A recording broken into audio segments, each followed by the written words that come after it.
tujuan pembangunan yang ada di RPD. Kalau Bapeda sudah merumuskan ada sekian misi atau tujuan pembangunan, dan itu tentu saja membutuhkan kerja-kerja apik, kerja-kerja cerdas dari semua kita, dari birokrasi, dari instansi pemerintah. Tugas kami memastikan bahwa semua aparatur pemerintah dan birokrasi itu berjalan secara efektif, karena tanpa adanya proses bisnis yang baik, tanpa didukung dengan analisis jabatan yang bisa memberikan informasi kompetensi yang baik, kemudian tanpa adanya sistem akuntabilitas yang baik, akan menyulitkan bagi teman-teman kita di OPD atau dinas untuk mengeksekusi program kegiatannya dengan maksimal. Karena kita tahu bersama bahwa kerja-kerja tematik di berbagai instansi pemerintah itu memiliki banyak tujuan dan banyak target. Nah, target-target ini secara teknis itu dengan mudah dieksekusi oleh teman-teman karena mereka memahami.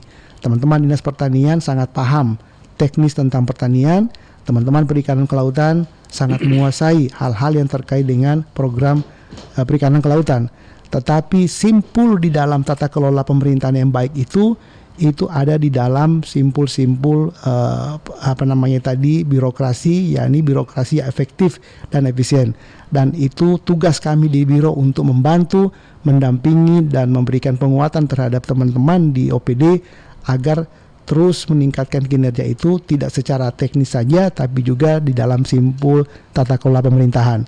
Jadi prinsipnya bahwa kinerja OPD akan semakin maksimal kalau mereka memiliki proses bisnis yang baik, kemudian mereka memiliki aparatur SDM yang kompeten, kemudian mereka memiliki sistem akuntabilitas program kegiatan yang baik, sehingga nanti apa yang dikerjakan di dinas instansi itu tidak hanya sekedar bisa melahirkan output, tapi sampai kepada memberikan dampak pembangunan. Nah, ini tentu saja menjadi indikator keberhasilan kepala daerah. Jadi dalam indikator keberhasilan pemerintah itu diukur mulai dari indikator kinerja utama, yang ini pada level kepala daerah yang dilihat di dalam struktur RPJMD atau dokumen perencanaan 5 tahun, dan kemudian indikator kinerja pimpinan OPD dan kemudian sampai seterusnya kepada pejabat pengawas.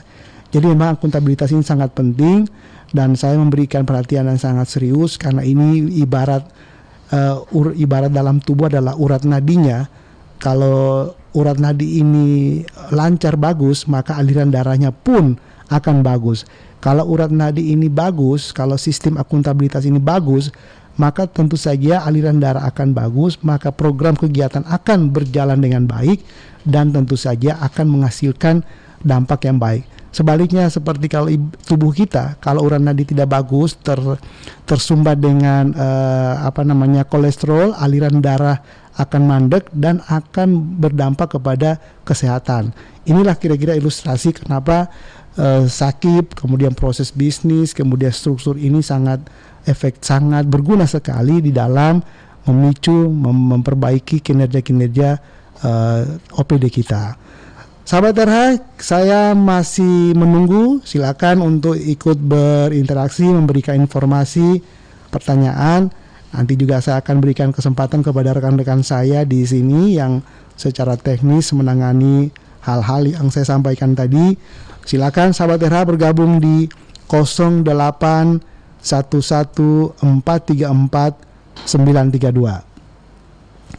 Baik sahabat RH, kembali lagi kepada Tusi Biro. Saya mendorong kawan-kawan di biro organisasi, kepala-kepala bagiannya dan para pejabat fungsionalnya. Saya sering menyampaikan bahwa tugas kita di biro ini tidak sekedar memfasilitasi, tapi harus menjemput bola. Nah, salah satu contoh seperti Ibu Kepala Bagian Tata Laksana ini sudah beberapa kali diundang oleh kabupaten kota untuk penyusunan proses bisnisnya di masing-masing kabupaten, dan ini tentu saja bagian daripada biro untuk mendukung. PP 33 2018 adalah salah satu amanah yang harus kita kerjakan, yang mengamanatkan bahwa gubernur sebagai wakil pemerintah pusat itu dibantu oleh perangkat gubernur yang ada beberapa tema di dalam konteks membantu gubernur sebagai wakil pemerintah pusat. Kami bertanggung jawab di bidang organisasi dan kemudian penguatan reformasi birokrasi. Kita lakukan itu dengan beranjangsan melakukan roadshow, kemudian audiensi dengan pimpinan-pimpinan kabupaten kota untuk terus mendorong penguatan reformasi birokrasi di mana-mana, dan tentu saja diikuti dengan proses pendampingan. Jadi sahabat RH, Biro Organisasi memang belum lama lahir, dan tentu saja kita terus melakukan perbaikan, termasuk bagaimana sharing experience.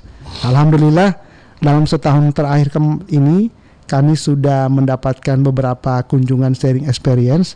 Sebetulnya kami pun sebagai biro yang baru seharusnya juga dan ingin melakukan belajar ke tempat lain, tapi kami didahului beberapa daerah datang ke kita dari Sulawesi Utara, dari Jawa Timur pernah datang berkunjung, kemudian kita sharing experience. Kami menyampaikan apa-apa yang telah kami kerjakan, kemudian mereka juga melakukan atau memberikan informasi apa-apa yang telah mereka lakukan, dan interaksi ini tentu saja ini diharapkan bisa memperbaiki. Selebihnya apa yang kita lakukan di Gorontalo, alhamdulillah ini diberi apresiasi oleh Kementerian Pan-RB. Kami beberapa kali dilibatkan di dalam kegiatan-kegiatan atau acara nasional yang menampilkan apa-apa yang telah dikerjakan di Gorontalo, khususnya di bidang kelembagaan dan tata laksana. Kami pernah diundang di dalam podcast Kemenpan terkait dengan budaya ASN berakhlak ini, dan kemudian juga dilibatkan di dalam festival atau ASN Festival.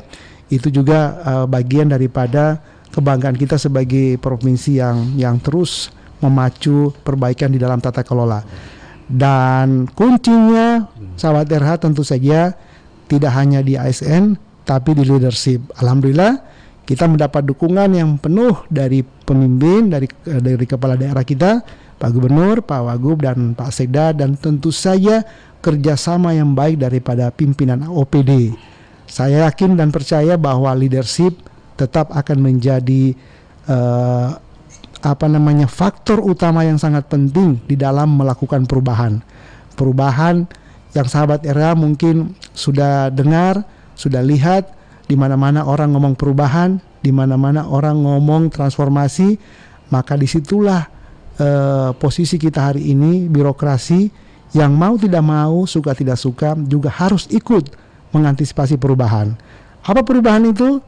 Nanti kita akan dalami lagi, kita akan kita akan perluas lagi khusus untuk perubahan yang kita hadapi apa saja, dan bagaimana kita harus bersikap antisipasi terhadap perubahan agar kita tidak ketinggalan. No one leave behind di balik perubahan. Kita yang tertinggal atau kita yang akan melead perubahan. Kita akan kembali, stay tune di Radio RH, Radio Rakyat Gorontalo. Pejabat Menyapa yang disiarkan langsung dari Blok Plan Kantor Pemerintahan Provinsi Gorontalo, dan silakan stay tune di 99,9 FM Suara Rakyat Gorontalo, portal informasi dan hiburan. Dan bagi Anda yang masih ingin bergabung, memberikan informasi atau bertanya, silakan kami tunggu di 08 114 34 932 08 114 34 932. Sahabat RH di mana saya berada, tadi saya sampaikan bahwa di studio saya didampingi oleh dua rekan saya, Kepala Bagian Reformasi Birokrasi dan Kepala Bagian Tata Laksana. Yang kedua pejabat ini